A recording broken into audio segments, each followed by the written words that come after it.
सभी भैया बहनों को नमस्कार, दर्शकों को नमस्कार। आज मैं आपके सम्मुख एक कहानी लेकर आ रहा हूं जिसका नाम है दादी की घड़ी। दादी की घड़ी, दादी कौन कहलाती हैं? हमारे पिता की माता जी। घर पर मैं सबसे छोटा होकर दीपू बड़ी मुसीबत में पड़ गया था। यहां पर दीपू की कहानी आती है। वह घर में सबसे छोटा था। यूं उसके दोस्त तो ईर्ष्या करते थे कि पूरे घर में वह सबका लाडला छोटा है, इसलिए उसके सारे दोस्त उससे ईर्ष्या रखते थे कि यह घर में सभी व्यक्तियों का लाडला है। पर उसे इस बात की जरा भी खुशी नहीं थी कि दिन भर तो उसे सबकी डांट टपट ही सुननी पड़ती थी। अब छोटा है, जो आया क्यों छोटा, ऐसा नहीं किया, क्यों नहीं किया? जो भी पर्सन आता, जो भी व्यक्ति आता था, वह उसे थोड़ा बहुत डांटता रहता था। तो हर तरह के बेगार ढूंढनी पड़ती थी। इसके एवज में मम्मी या दादी थोड़ा सा दुलार दे देती थी। तो कौन सी बड़ी बात थी? अब जैसे किसी ने डांटा, अब मम्मी ने देखा, अरे हो गया बेटा, छोटा है, सब होता रहता है। तो अब वह सोचता कि इसमें भी कौन सी वो है। दादी और भैया को, दीदी और भैया को उसे बिना पैसे का नौकर समझकर दिन भर नचाते रहते। बोला यहाँ पे आओ छोटा, थोड़ा लो ये, वहां से ये सामान लो, एक गिलास पानी पिला दो।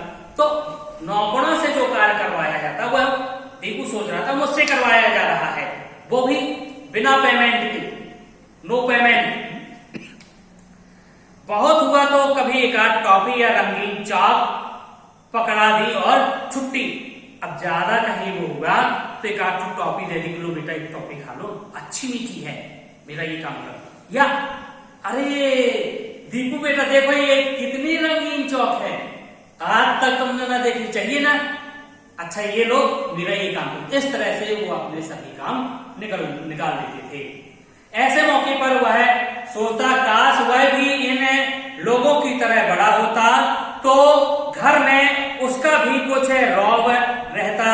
भैया जी या दीदी बड़े क्या बन गए हैं, अपने आगे किसी को भी नहीं गिनते। मान लिया कि बड़ी बड़ी क्लास में पढ़ते हैं, पर इसका मतलब ये तो नहीं कि बाकी लोग गधे हैं या कि बुद्धू हैं। तो वाकई कम से कम दीपू के बारे में तो उनका यह ख्याल था।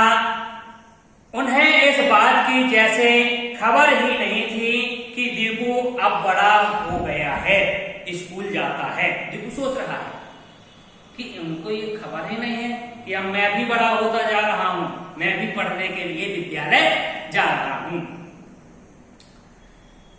बस उनके लिए तो नन्ना मुन्ना दीपू है, और जब चाहा प्यार कर लिया और जब चाहा डांट टपट कर 2 थप्पड़ लगा के भगा दिया और मनचाहा कार्य करवा लिया।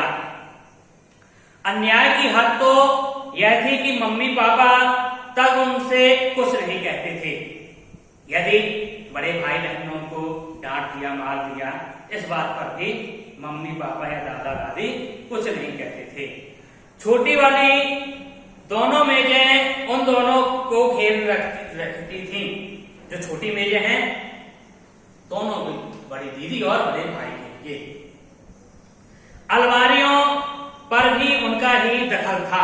जो घर में और वस्तुएं थी, अलमारी हो, कुछ भी सामान समझ लो, तो उसमें भी बड़े भाई और बड़ी दीदी का ही हक रहता था। मेरे तो साइड में कहीं डले रहते थे। दीपू बेचारे के हिस्से में आई थी एक खूंटी, जिस पर वह अपना बैग टांग देता था। बैठने के लिए मेज तो दूर, डेस्क भी नहीं था। सोचे कि वह मेज में भैया और दीदी की तरह बैठ के पढ़े रौब दिखा के, पर नहीं, उसके लिए एक डेस्क तक नहीं था। और पापा कई बार उसका मन रखने के लिए अपनी मेज पर जगह दे देते थे।